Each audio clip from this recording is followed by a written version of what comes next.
اذا زلزلت الارض زلزالہا، کہ جب زمین کو ہلا دیا جائے گا اور اس کا ہل جانا، اس کا ہلا دینا طے ہے۔ وَأَخْرَجَتِ الْأَرْضُ أَثْقَالَهَا، اور زمین اپنا بوجھ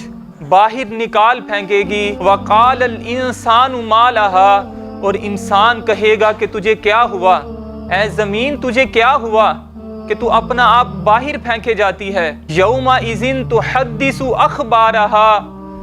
بان ربک اوحی لها، اس دن وہ اپنی خبریں بیان کرے گی کیونکہ اسے اپنے رب کا حکم ہوا۔ وہ یہ بتائے گی کہ یا باری تعالیٰ یہ دنیا میں رہ کر مجھ پر یہ گناہ کیا کرتا تھا، برے اعمال کیا کرتا تھا۔ یومئذ یصدر الناس اشتاتا لیروا اعمالهم، اللہ رب العالمین ارشاد فرماتا ہے کہ اس دن لوگ مختلف حالتوں میں ہماری طرف لوٹیں گے تاکہ انہیں ان کے اعمال دکھائے جائیں۔ فَمَن يَعْمَلْ مِثْقَالَ ذَرَّةٍ خَيْرًا يَرَهُ، اور جس نے ایک ذرہ بھی نیکی کی ہوگی وہ اسے دیکھ لے گا۔ وَمَن يَعْمَلْ مِثْقَالَ ذَرَّةٍ شَرًّا يَرَهُ، اور جس شخص نے کوئی برائی کی ہوگی، کوئی گناہ کیا ہوگا، ذرہ بر بھی اس نے گناہ کیا ہوگا، اگر اس نے اپنے رب سے توبہ نہ کی ہوئی اور اسی عالم میں وہ دنیا سے چلا گیا تو کل بروز قیامت وہ اس گناہ کو بھی دیکھے گا۔ آج ہم نے سوچنا ہے کہ کل بروز قیامت جب نفسا نفسی کا عالم ہوگا، جب سب لوگ اللہ کے حضور کھڑے ہوں گے، زمین اپنا بوجھ ظاہر کر دے گی، سب لوگوں کو اپنے اندر سے نکال دے گی اور بتائے گی کہ یا باری تعالیٰ یہ دنیا میں رہ کر مجھ پر یہ گناہ کیا کرتا تھا، یہ جھوٹ بولا کرتا تھا، یہ بدعمالیاں کیا کرتا تھا، بد نگاہی کیا کرتا تھا۔ قیامت کے روز ہمارے نامہ اعمال کھل جائیں گے، برائیاں بھی ظاہر ہو جائیں گی، تو اس وقت سوچیں وہ رب کتنا مہربان ہے کہ باپ کی برائیاں اگر بیٹے کو پتہ چل جائیں تو بیٹا باپ کے ساتھ رہنا پسند نہ کرے گا، اگر بھائی کی برائیاں بھائی کو پتہ چل جائیں تو بھائی اپنے بھائی کے ساتھ رہنا پسند نہیں کرے گا، اور اگر ماں کی برائیاں بیٹی کو پتہ چل گئی، ذرا سوچے تو صحیح کہ بیٹی اس ماں کے بارے میں کیا سوچے گی، کیا وہ اپنی ماں کو پسند کرے گی، اپنی ماں کے ساتھ رہنا پسند کرے گی؟ آج ہمیں یہ سوچنا ہے کہ ہم اپنے رب کی کتنی نافرمانیاں کرتے ہیں، گناہ پر گناہ کیے جاتے ہیں۔ وہ رب العالمین اتنا مہربان ہے کہ ہمارے عیبوں کو ظاہر نہیں ہونے دیتا۔ آج ہم اتنے گناہ کرتے ہیں مگر پھر بھی وہ اللہ رب العالمین اتنا مہربان ہے کہ میرے بھائی کو، میرے گھر والوں کو میرے عیبوں کے بارے میں ان پر میرا پردہ نہیں کھولتا، باپ کے عیبوں کا پردہ بیٹے پر نہیں کھولتا۔ سوچے تو صحیح کہ اگر اسی عالم میں موت آ گئی تو کل بروز قیامت جب سارے گناہ کھل جائیں گے تو اس وقت ہم کیا منہ دکھائیں گے؟ اگر قربان جائیں اس رب کی ذات پر۔ یہ فرماتا ہے کہ بندے لا تقنطوا من رحمت اللہ، تو نے میری رحمت سے نا امید نہیں ہونا۔ اللہ رب العالمین ہم سے اتنا پیار کرتا ہے، یقین جانے قرآن کریم میں بارہا مرتبہ اللہ نے فرمایا کہ بندے میں بڑا توبہ کو قبول فرمانے والا ہوں، تم مجھ سے معافی مانگ لے، تیرے جتنے بھی گناہ ہیں تم مجھ سے معافی مانگ لے، ایک مرتبہ تو میری بارگاہ میں آ جا، میں تیرے گناہوں کو معاف کر دوں گا۔ مگر میرے غرور و تکبر کی اتنی انتہا ہو چکی ہے کہ رمضان کا مہینہ بھی آ گیا ہے مگر اب بھی میں نے اپنے گناہوں سے توبہ نہیں کی، بھی میں نے اپنے گناہوں کو نہیں چھوڑا۔ ہم سنتے ہوتے ہیں اکثر بار کہ رمضان بڑا رحمت ہے، یقین جانے یہ بڑی برکتوں والا مہینہ، بڑی رحمتوں والا مہینہ ہے۔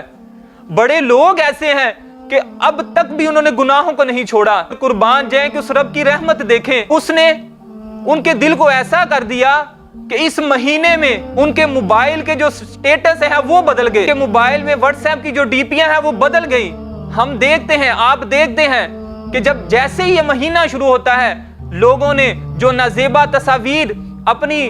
واٹس ایپ کی ڈی پی پر لگائی ہوتی ہے، واٹس ایپ کے سٹیٹس لگائے ہوتے ہیں،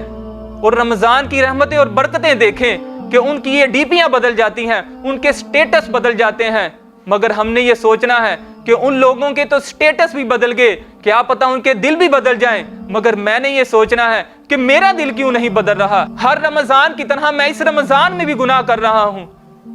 اگر اب بھی میں نے اپنے رب کو راضی نہ کیا تو کب کروں گا؟ تو جب کل بروز قیامت نفسا نفسی کا عالم ہوگا، بے نمازی ہوگا، یقین جانے نبی علیہ الصلوۃ والسلام نے فرمایا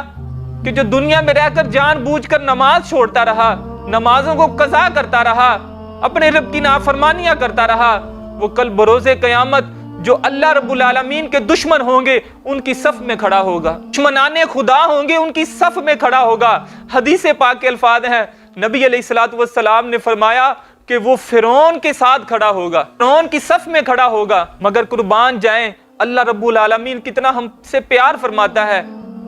اور فرمایا لا تقنطوا من رحمت اللہ، اے بندے تو نے میری رحمت سے نا امید نہیں ہونا، تجھ سے کوئی غلطی ہوگی، گناہ ہو گیا، تو نے مجھ سے معافی مانگنی ہے۔ یعنی ہمیں یہ طریقہ بتا دیا کہ اگر تجھ سے غلطی ہو گئی تو اپنے رب سے معافی مانگ لے۔ ایک مرتبہ اس کو چشم تصور سے سوچیں ذرا کہ جب کل بروز قیامت سب لوگ موجود ہوں گے، انبیاء کرام موجود ہوں گے، نبی علیہ الصلوۃ والسلام موجود ہوں گے، اس وقت میرے برے اعمال پیش کیے جائیں گے، میری اولاد بھی موجود ہوگی، میرے والدین بھی موجود ہوں گے، کہ رب کی تو یہ شان تھی کہ دنیا میں میرے عیبوں پر پردہ ڈالے رکھا اور میں نے توبہ نہ کی، اسی عالم میں دنیا سے چلا گیا۔ تو کل بروز قیامت اللہ نے فرمایا وَمَن يَعْمَلْ مِثْقَالَ ذَرَّةٍ شَرًّا يَرَهُ، ذرہ بھر بھی برائی کی ہوگی وہ اسے دیکھ لے گا۔ اللہ تعالیٰ فرماتا ہے کہ بندے اگر تو نے مجھ سے توبہ کر لی تو میں تیرے گناہوں کو معاف کر دوں گا۔ سبحان اللہ۔ نبی علیہ الصلوۃ والسلام نے کیا خوب فرمایا، پاک کا مفہوم ہے، کریم آقا علیہ الصلوۃ والسلام نے ارشاد فرمایا بندہ کوئی گناہ کر لیتا ہے، اتنے گناہ کرتا ہے کہ اس کے گناہ آسمان تک پہنچ جاتے ہیں، تو فرمایا اللہ رب العالمین فرماتا ہے کہ بندے تو مجھ سے معافی مانگ لے، مجھ سے توبہ کر لے، میں تیرے تمام گناہوں کو مٹا دوں گا، تمام گناہوں کو معاف فرما دوں گا۔ وَأَخْرَجَتِ الْأَرْضُ أَثْقَالَهَا وَقَالَ الْإِنسَانُ مَا لَهَا، زمین اپنا آپ ظاہر کر دے گی اور کل بروز قیامت جسم کا ہر حصہ یہاں تک کہ پاؤں، ہاتھ، آنکھیں، زبان، یہ کان یہ کہیں گے کہ یا باری تعالیٰ یہ دنیا میں رہ کر میرے ساتھ میرے ذریعے یہ برے کام کیا کرتا تھا۔ یہ جسم کا ہر حصہ گناہوں پر گواہی دے گا۔ قربان جائیں یہاں پر بھی نبی علیہ الصلوۃ والسلام نے فرمایا کہ اگر بندہ دنیا میں رہ کے اللہ تعالیٰ سے توبہ کر لے گا، معافی مانگ لے گا، تو اللہ تعالیٰ کیا فرماتا ہے؟ نبی علیہ الصلوۃ والسلام نے فرمایا کہ اللہ رب العالمین اس کے فرشتے جو محافظ فرشتے ہیں، جو گناہوں کو لکھنے والے ہیں، اللہ رب العالمین ان فرشتوں کو یہ بھلا دیتا ہے کہ اس بندے نے کون سا گناہ کیا، اس بندے نے کس قسم کا گناہ کیا، اس نے جو جھوٹ بولا تھا، جو کسی کی برائی کر دی، تو اللہ رب العالمین جب اس بندے سے راضی ہو جاتا ان فرشتوں کو یہ بھلا دیتا ہے کہ اس نے کون سا گناہ کیا تھا۔ آیا صرف اتنا ہی نہیں بلکہ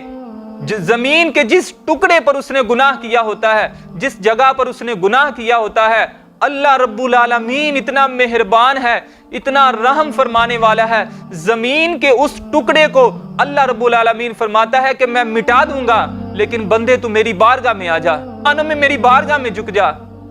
تو مجھ سے توبہ کر لے۔ آیا کہ وہ قیامت کے دن اس حال میں آئے گا کہ اس بندے کے گناہوں پر گواہی دینے والا کوئی نہیں ہوگا، کم از کم دل میں ندامت ہو، شرمندگی ہو، گناہ کا احساس ہو کہ یار مجھ سے گناہ ہو چکا، میں نے اپنے رب کی ناراضگی کر لی، اپنے رب کو ناراض کر دیا، اور میں نے ناراض بھی کس کو کیا؟ رب جو مجھ سے اتنا پیار کرتا ہے، میں گناہوں پر گناہ بھی کیے جاتا ہوں، مگر پھر بھی وہ فرماتا ہے کہ بندے میری بارگاہ میں آ جا، تو مجھ سے توبہ کر لے۔ تو خدا را آج ہمیں یہ سوچنا ہے، بڑے لوگ ایسے ہیں کہ جو یہ سوچتے رہے کہ میں کل نماز پڑھوں گا، میں کل قرآن پڑھوں گا، میں کل حدیث کو سیکھوں گا، میں کل قرآن کو سیکھوں گا،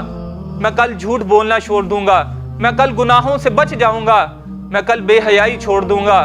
مگر یقین جانے زندگی نے انہیں موقع نہ دیا۔ آج وہ قبروں میں پڑے ہیں اور موت سے کس کو رستگاری ہے؟ آج وہ کل ہماری باری ہے۔ میرے بھائی ہر ایک نے دنیا سے جانا ہے، ہم نے بھی دنیا سے جانا ہے، کسی کو معلوم نہیں کہ کب کس نے چلے جانا ہے۔ تو خدا را اب بھی ہمارے پاس وقت ہے، ہم اپنے رب کے سامنے اپنے سر کو جھکائیں، ان سے معافی مانگیں، آج لے پناہ ان کی، آج مدد مانگ ان سے، پھر نہ مانیں گے قیامت میں اگر مان گیا۔ اللہ رب العالمین کی عظیم بارگاہ میں دعا ہے کہ خالق کائنات ہم سب کی توبہ بلند و بارگاہ میں قبول و منظور فرمائے اور آئندہ زندگی میں ہمیں بے حیائی سے بچائے۔ اللہ کے سامنے دعا کیا کریں کہ یا باری تعالیٰ تو تو بڑا غفور الرحیم ہے، تو تو بڑا بخشنے والا ہے، تو تو بڑا مہربان ہے۔ یا اللہ مجھ سے گناہ ہو جاتا ہے، مجھ سے برائی ہو جاتی ہے، یا باری تعالیٰ تو مجھ پر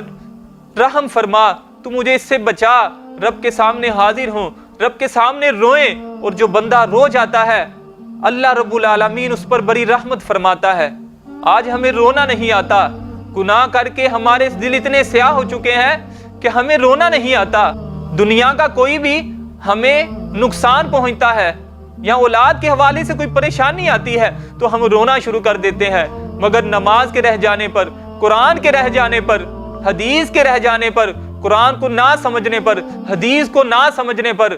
ہمیں رونا نہیں آتا۔